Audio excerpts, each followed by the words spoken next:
Hi, my name is Mitra. I'm a servant. I serve through teaching, coaching, consulting, or any other way that I can find to share what I know with those who want to know. And this Lights On podcast is one of those ways.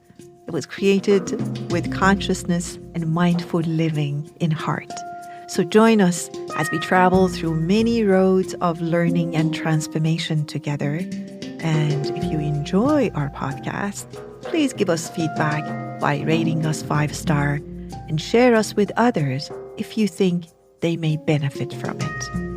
On behalf of my team, I thank you for your presence.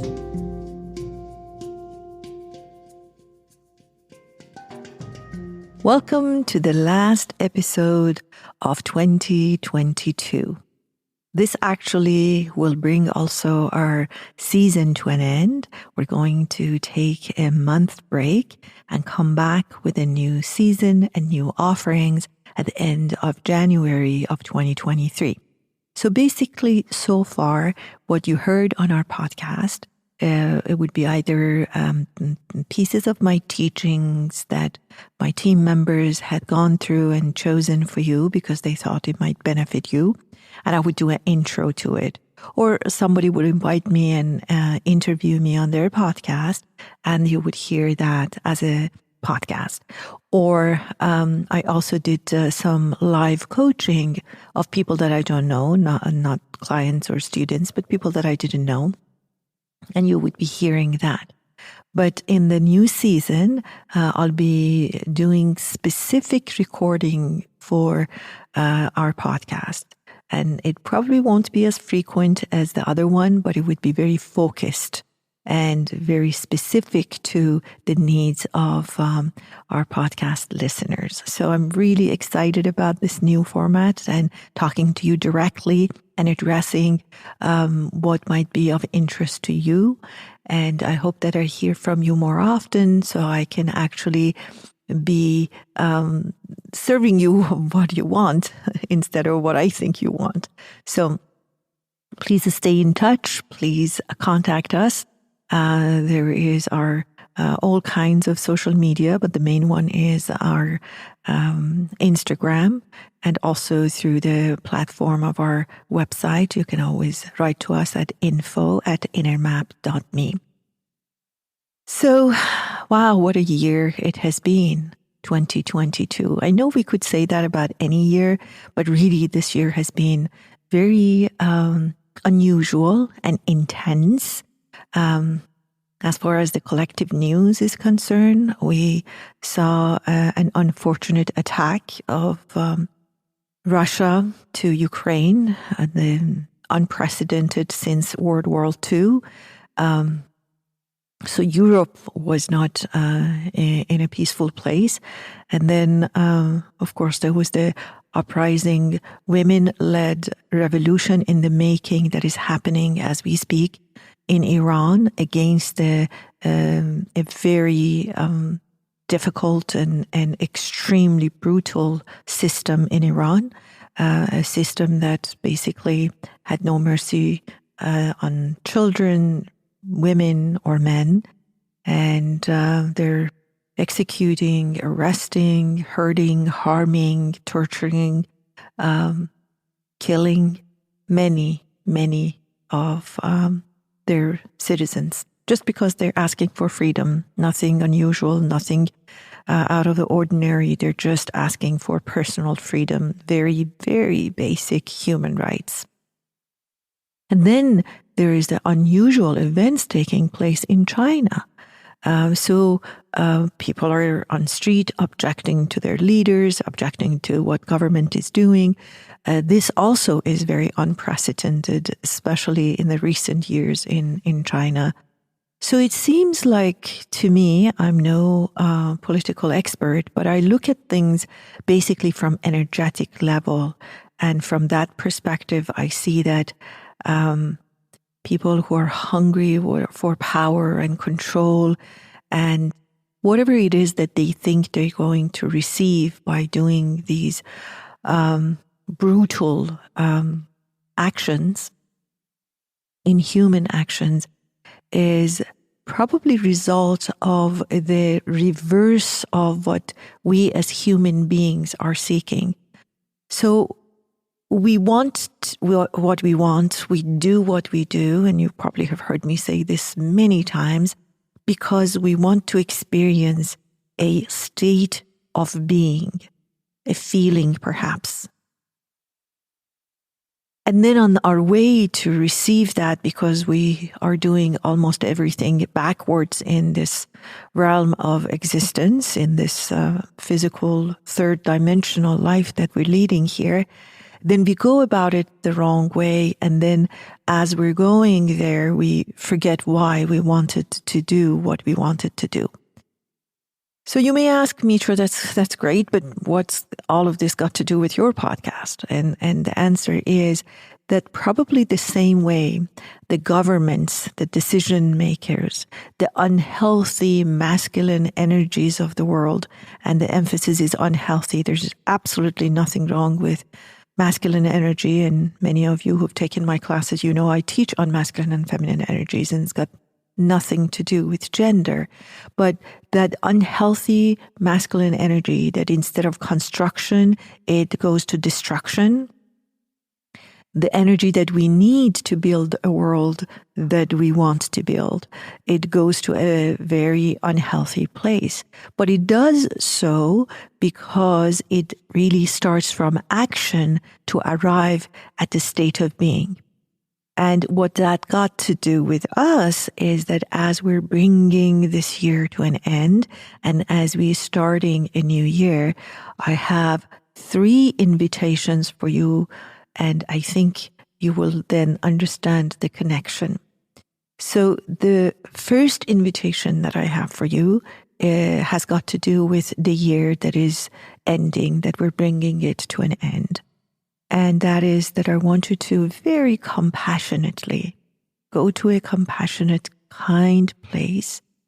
And the best way to do that is to connect to somebody that you see as compassionate. It could be somebody in your personal life. It could be somewhere in your professional life, or someone in the history. Like you've heard that, I don't know, Mother Teresa, for instance, was very kind, or Saint such and such was very kind. It doesn't matter. I'm not fussy about characters, because only in this realm we care about titles and names.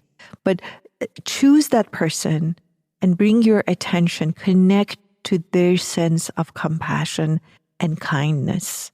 Let's do that together. Maybe we can just do it as I'm doing the podcast. So bring that person's compassion, existence, presence to your awareness, and allow them to hold the space for you. And now, while you're connecting to the compassionate sense of human beings that exist in all of us, but sometimes we haven't activated them, now ask yourself, what are 3 lessons that you have learned from your 2022? Don't go too deep. Do not go to lamenting and worrying and regretting. That will bring you nothing. But if you just gently review your 2022 and ask yourself, what are the 3 lessons, perhaps at different levels, at physical or energetic or mental level? What are 3 things that I've learned?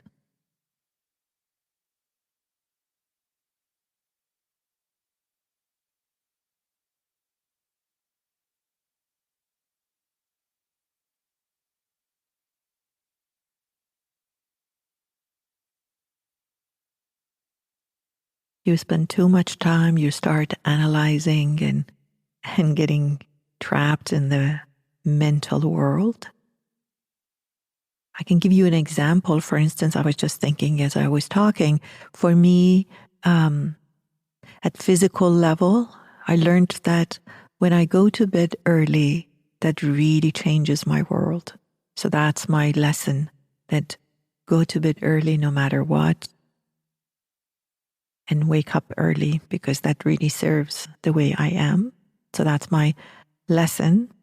The second lesson at the mental level for me is that whenever I get upset with someone and whenever I look at it and observe it, I realize that happens when I do not represent myself.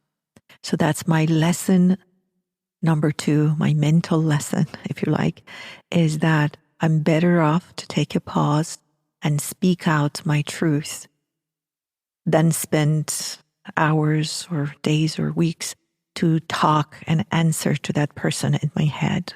So that's my lesson at the mind level. And at the energetic level, my lesson is that whenever I feel I'm suffering, no matter what clothes I put on it and what reasons I give it, that only happens when I am not connected to the source. And that may mean different things to the different people, but I have my own meanings. So when I'm disconnected with the source, with the bigger picture of the life, then my suffering begins. So these are my 3 lessons that I will take as a souvenir from 2022 to 2023. I'll sleep early. I speak my truth after pausing, and I make sure that I have practices and perhaps even just awareness that allows me to stay connected with the source. These are my 3 lessons, and I hope that you share yours with me on somewhere, some platform, Instagram perhaps, and let me know what are your 3 lessons of the new year. And then the second invitation that I have for you is for your 2023. I want you to ask yourself, how would I like to be and feel? So instead of saying, I want to do this and I want to do that, and I know that's the normal thing, everybody says, yeah, write 3 things you want to get done and 4 things that you want to do this. And that's great. And that works, I'm sure, at a very limited capacity. But I want you to start with a bigger picture and go smaller. How do you want to feel? How do you want to be in 2023? And I want you to just choose one word that allows you to have an anchor for your doings and decisions and the way you show up and what you do. So let's say, for instance, mine would be, let me just see what it is. Let me just really tune in, and I want you to do the same thing. How do I want to be in 2023?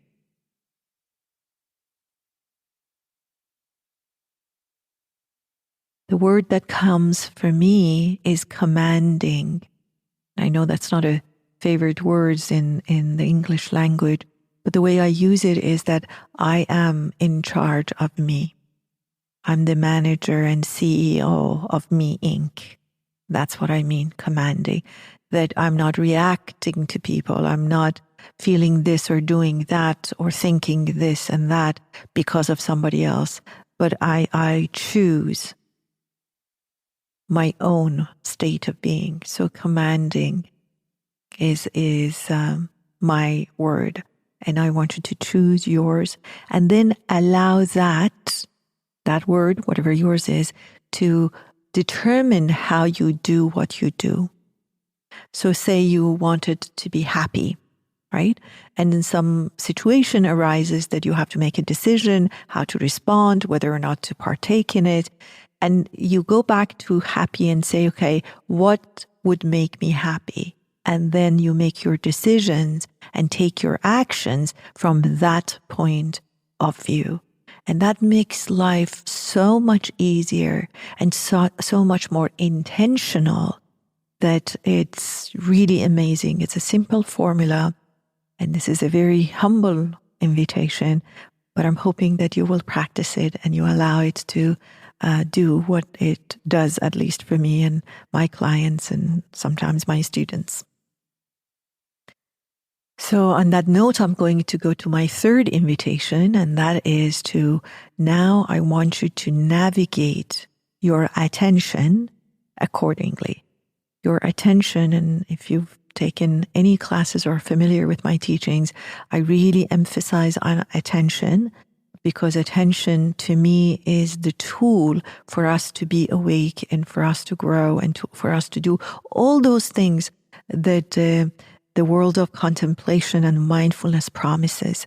The application of it needs to be through attention. If I want to be aware, if I want to be kind, if I want to be present, all of these need attention. So make sure your attention and the use of your attention is in a way that it's conducive to your own choice and state of being that you have decided on. So basically, your attention becomes the tool for doing exactly what we did. I just used and invited your attention to things. I said, take your attention to your 2022 and bring out 3 lessons. That's attention. Then I said, how do you want to be? You needed to take your attention to it and see how you want to feel. And now I'm saying, please remember, attention is it. Make sure you use your attention mindfully and with a sense of awareness. I have also, I'm not sure if it's still up, but we're offering new classes. I'm offering a new class on attention with in collaboration with UCLA's Mindful Awareness Research Center, which is in Semel Institute School of Neuroscience and Human Behavior. But it's online and it's virtual, and people around the world can participate in it. It's not limited to UCLA students. I also am going to be offering, and I'm really excited because the last group was amazing. And please, if you were part of my group of Mindful Attentionist self-coaching program, which is a very, very intense 3-month work, I really want to tell you how grateful I am for your participation and for all the learnings and connection that we experienced together. I'm still high on that, even though it finished about, I think, 2 weeks ago. And that program is going to be offered again in March, and the information will be coming. And then after that, at I think latter part of the year, for those of you who have finished the self-coaching program, we're going to be offering the professional coaching program, another 3 months of intense and amazing deep work of how we can coach people from a place of knowingness that we've been coached. Basically, this is what I do for a living, and after almost 4 decades of doing it, I'm offering it to people directly. So that's it for me. I'm really looking forward to seeing you and connecting with you in 2023. And until we meet again, please pay attention to your attention.